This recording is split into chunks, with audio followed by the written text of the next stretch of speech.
Hello everyone, I'm Olivia and welcome to this week's video. So today I'm going to be talking about minimalism and some steps that I have taken to try to live a more minimalistic lifestyle. I'm going to go through the things that I have started to do to try to become a minimalist, or things that I did subconsciously, like for a while, without really realizing that this was helping me towards my goal of living a minimalistic life.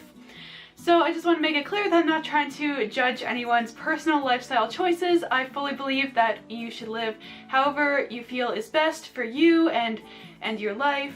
But if you're thinking of becoming a minimalist, here are some things that, might help you to eliminate from your life, or to reduce in your life to help you meet a minimalist goal.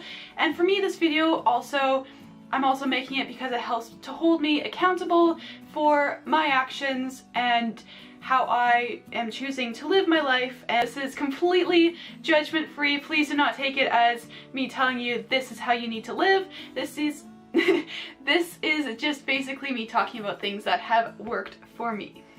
So anyways, without anything else to be said, let's just get into the video. So something I don't really buy is coffee.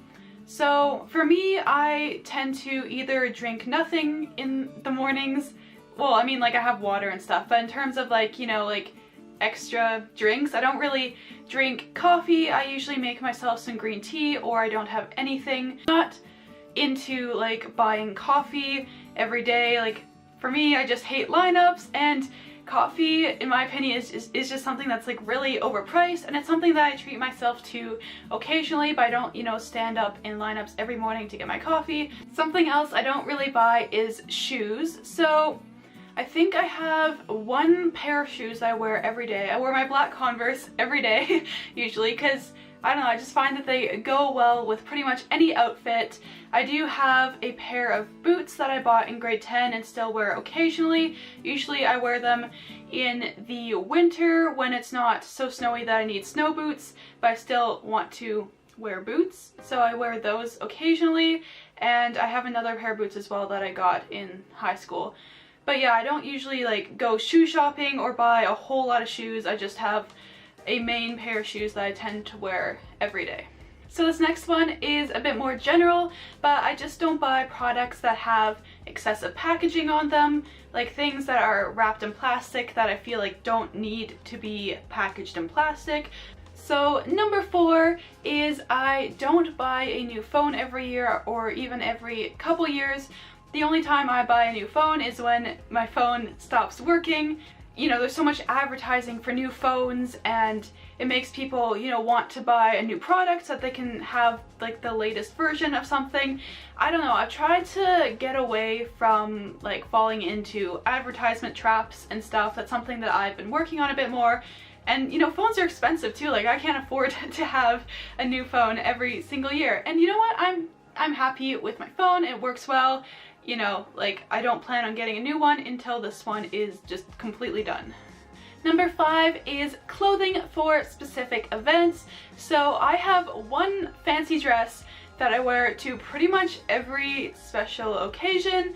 I wear it to school events, work events, any sort of fancy thing. I don't feel like I need another dress or another clothing item for fancy occasions. So number 6 is room decor. So this is something that I'm not opposed to buying. It's just, for me, I feel like, I have a pretty small room and I have enough stuff in my room, and I just don't see really a place for more room decor in my room or in my heart. So yeah, that's just something that I haven't bought for months and months and months and months. If I get a new room, I would definitely consider getting new room decor, but that's just not something that I really need at the moment. Next thing, I do not own a car. I don't really have any need for a car at this point in my life. I can take transit to most places. I have to be honest, like, transit in my city kind of sucks, but I can get transit or take transit, or maybe get a ride. I just don't really have a need for a car right now. They are a huge investment and definitely use up a lot of material resources to make and manufacture. Number 8 is things that I can tell are bad quality. Like, for example, if I'm like going shopping or something and I feel like I need a piece of jewelry, for example, and you know, like I see a piece of jewelry, but I can tell it's, you know, it's really inexpensive, like ridiculously inexpensive. It just looks like it's gonna fall apart.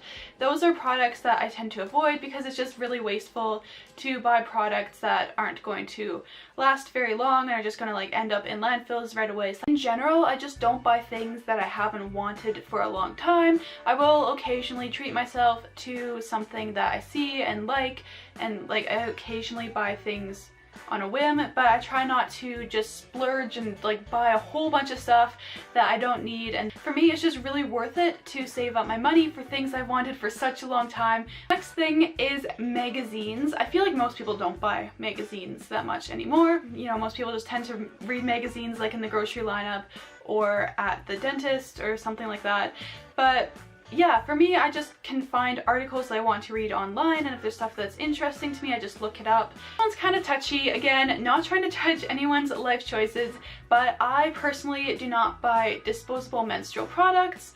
For me, I use a menstrual cup. It's a lot more economical, like it saves you money in the long run because you can just use it over and over, and it definitely helps to reduce my waste. Number 12 is bottled water. For me, I just carry a water bottle around with me all the time and just fill it up at a water fountain or a water fill station when I get thirsty. And especially like for my job, I walk past warehouse a lot and I kind of like see shipments coming in, and I actually see how much water or how much plastic is on or like goes into the shipment of water bottles. Like for example, I used to think like, oh, you know, it's not a big deal, like water bottles are recyclable, but then I would see like shipments come in like at my job and I'd be like, oh my gosh, because like water bottles, like they come in like sets of 24, and then each of those sets, well, I think it's like 24, it's some number like that, but each of those sets is like wrapped up in a layer of plastic, and then there's usually like quite a few crates, like I'd say like probably like 12 crates of those like 24 water bottles on a pallet, and then that whole pallet is like wrapped up in plastic as well. And just seeing like how much excess plastic actually goes into like the shipment of water bottles, like that really got me thinking. And I mean, obviously like every product comes with packaging that you don't see, but I guess for me, like seeing that firsthand, and the fact that water is just so easy to access, like where I live, I feel very lucky to have access to water, but for me it's just something that's so easy to access. Like I don't feel like I need bottled water. I can't talk. And especially since like it's so overpriced, right? Like water bottles are like $3, but you can get like tap water for basically free. Like for less than like a quarter of a cent, you can get the same amount of water at a tap. Don't use any makeup removing pads or any cotton pads or anything like that. I use coconut oil. It works great, and it definitely helps me to minimize how much waste I am producing. Next thing I do not own is a lot of makeup brushes. So I have one brush that I use for basically like my face makeup. I use it for foundation, concealer, translucent powder, bronzer, blush, all that. And then I have like a couple, like, you know, I have an eyeshadow brush, and then I have an angle brush for my eyebrows. But just in general, I don't own a whole lot of makeup brushes because for me, makeup isn't something that I'm passionate enough about to feel like I need to have a lot of, if that makes sense. If you're like a makeup artist or someone who's really passionate about makeup, it definitely makes sense for you to have a lot of makeup brushes. But for me, it's not something that I feel like is important enough in my life personally to be able to justify having like a crap ton of makeup brushes. I do not buy things in bulk if I don't think that I'll use them. I've kind of started to try to get away from the whole like commercialism and I don't know, different advertising techniques. So for example, like I used to think like, oh, you know, if I buy this in bulk, like if I buy 2 of these, and it's like a better deal than if I just buy 1. For me, I feel like I've started to realize I don't need that much stuff in my life. Like for example, if I can't see right away that I'm going to find a use for it, then I won't buy things in bulk. It just adds clutter. I, you know, end up throwing things out. However, I do buy things in bulk occasionally, like if I think like, oh, you know, I could use one and then I could give one to my friend. That's a great way to, you know, save money, but it's not something that I do on a regular basis. So I don't really buy a whole lot of like candy or snacks or anything like that. I usually just bring food from home to eat when I'm out and about, like at university or just out doing things. Number 17 is souvenirs. So I don't buy souvenirs that I don't appreciate, can't use, or can't use up. So an example of like a souvenir that I can appreciate is like artwork. Like I love buying art from different areas of the world and just seeing different artistic styles, and for me art is something that really adds value to my life and something that, you know, a lot of love and work went into, so it's something that I definitely really appreciate. An example of something that I can use would be like a bag. Like if I see like a really nice bag or something and I don't have like a really nice bag, then I would buy it and, you know, have use for it. And then something that I can use up would be, I don't know, like some sort of like soap or a candle or something like that, or like tea bags. So those are kind of the main things that I buy when excuse me. Those are the main things I buy when I go traveling to different places. The next thing I kind of stopped buying is a Polaroid film.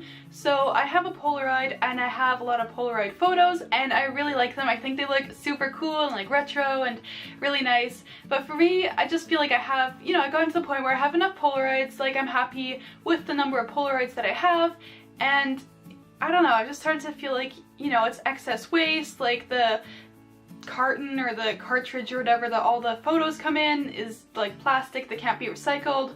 Polaroids can't be recycled. Another thing I don't buy is leather. I haven't bought leather for a really long time, for probably a couple of years.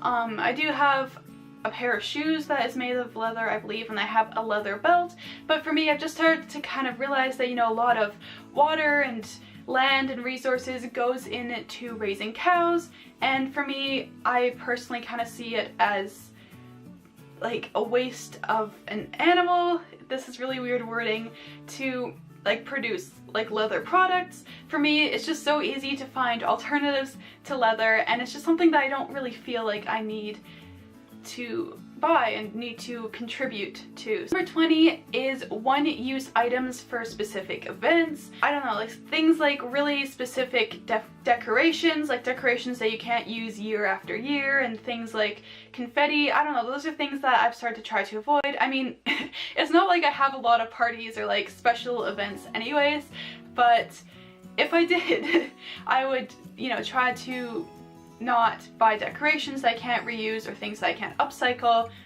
Number 21 is hair tools. So I do not own a flat iron or a curler or a blow dryer. I just kind of let my hair do its thing. Like, I know my hair isn't the most attractive hair in the universe, but I don't know, for me it's just something that I have so many things to worry about, and my hair is kind of the least of my problems, and you know, it's a lot of money to buy those hair tools, and they also use a lot of heat, which can be damaging for your hair.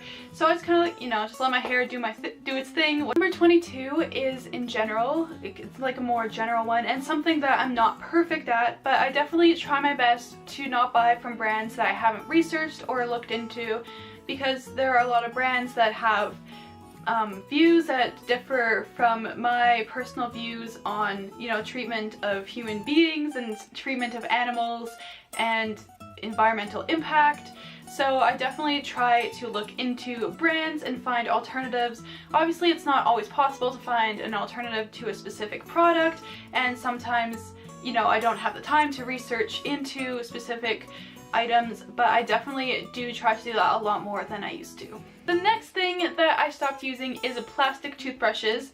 So I use a bamboo toothbrush. It works just as well as any plastic toothbrush, and it's definitely, you know, a small step in the right direction to helping to minimize my waste. The toothbrush is compostable, which is great compared to a toothbrush that would have otherwise ended up in the landfill. Another thing that I stopped using is like little tiny like samples of things. Like, you know, when you go to the mall and there's people who try to like hand you like, oh, you know, like little perfume samples or little samples of lotion or something like that. For me, I just feel like I don't really need any like samples or that I need to try anything, because I'm happy with the products that I have. And also like the little packages you know, they kind of add up a bit in terms of like your environmental footprint.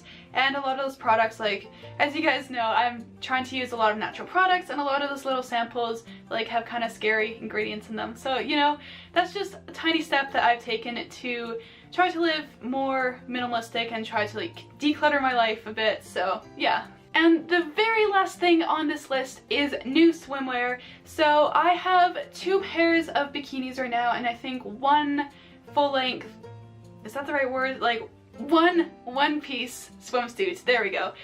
And I just feel like I don't really need any more swimwear. I'm happy with the swimwear that I have, and I actually don't really go to the beach that often, especially like the last few summers. Like, I've been working full-time the entire summer, so I don't really have a lot of vacation time to go to the beach and stuff. Alright guys, so that's it for this video. Thank you so much for taking the time to watch this. Again, this is not meant to judge anyone in any way, but these are just steps that I've taken to reduce my environmental impact and to live more decluttered and stuff like that, kind of like I said in the intro. So yeah, I hope that you guys really like this video. Let me know in the comments if there are any things that you just stopped buying and any steps that you've taken to live a more minimalistic life.